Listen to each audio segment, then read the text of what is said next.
harta amanah Soekarno atau harta amanah dinasti yang sering dikaitkan dengan sosok presiden pertama, Soekarno. Cerita itu begitu meyakinkan karena berkaitan dengan pihak asing dan juga sebuah dokumen misterius. Bagi beberapa masyarakat Indonesia, kisah itu seolah jadi harapan akan kebenarannya yang bisa menyelamatkan hutang bangsa ini. Beberapa memiliki bukti yang cukup autentik, namun sebagian lainnya hanyalah sebuah kebohongan dan imajinasi saja. Di sisi lain dari kisah tersebut, hanya dijadikan sekelompok komunitas untuk meraup keuntungan dari kisah tersebut. Berikut ini, kami telah mempelajari beberapa faktor yang menyebabkan orang tertipu urusan harta amanah Soekarno.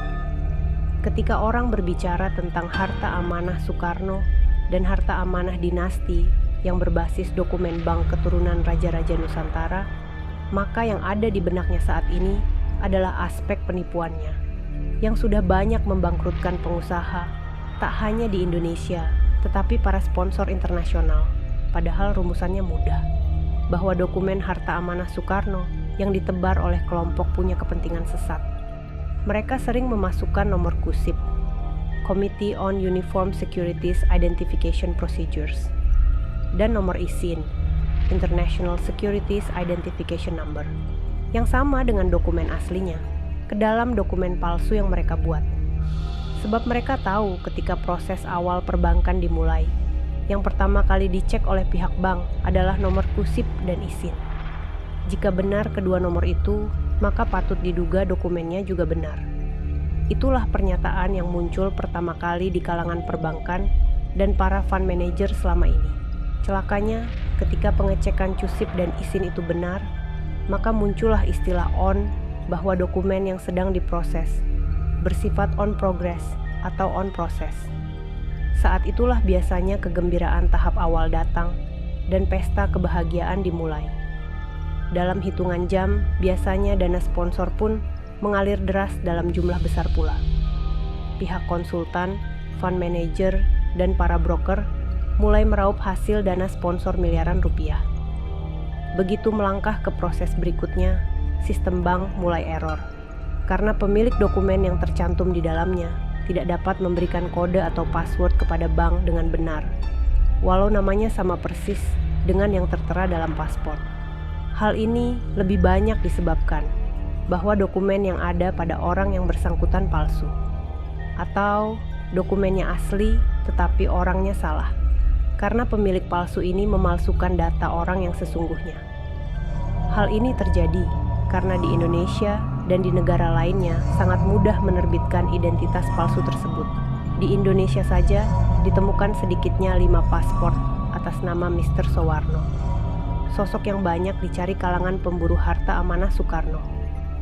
Tipikal wajahnya hampir mirip, tua dan berambut putih. Di era sekarang pun banyak. Misalnya sebuah dokumen yang berasal dari satu bank besar di London ditemukan 2 nama. Satu berada di Jakarta dan yang asli berada di Amerika Serikat. Dugaannya begitu. Dokumen Jepang yang mencatat nilai besar pada Bank of Japan saja ada 3 orang wanita yang mengklaim. Yang satu tinggal di Solo dengan menyimpan dokumen yang menurutnya asli. Yang satu lagi telah meninggal dunia yang tadinya tinggal di wilayah Jawa Tengah. Dan satu lagi wanita dari keturunan suku Dayak yang bermukim di Pontianak. Anehnya, ketiganya sudah pernah mencoba proses, tetapi tak berujung alias tak selesai. Belum lagi dokumen yang bernilai 97 miliar dolar Amerika yang dikeluarkan oleh UBS, Union Bank of Switzerland, dan DB, Deutsche Bank. Sedikitnya ada 8 orang dengan kekuatannya masing-masing berusaha mengklaim aset bernilai 1 triliun rupiah itu atau setengahnya APBN Indonesia. Bahkan Presiden Soeharto pun dikabarkan pernah membentuk tim khusus untuk mencairkan dokumen ini. Klaim Soeharto dan tim itu ada yang bilang sudah berhasil dan sekarang mangkrak di Bank Indonesia. Dan ada yang bilang tim Soeharto gagal mencairkan harta amanah Soekarno dan harta amanah dinasti hingga kini. Tetapi jualan dokumen dan klaim dokumen menjamur dengan gayanya masing-masing. Sejumlah pengamatan sudah menemukan 5 dokumen senilai ini dengan versi tampilannya masing-masing. Ada yang berbahasa Inggris dan ada yang berbahasa Jerman. Banyaknya peran palsu inilah yang membuat sponsor bangkrut. Tetapi kalangan banyak broker dan komunitas merubah strategi dengan membentuk organisasi sempalan yang seakan-akan berbasis Kerajaan Majapahit, Mataram, dan Kerajaan Nusantara lainnya.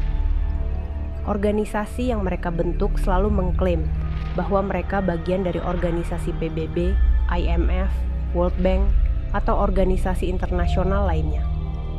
Lalu mereka tak segan-segan mengklaim program PBB atau organisasi internasional lainnya sebagai program mereka.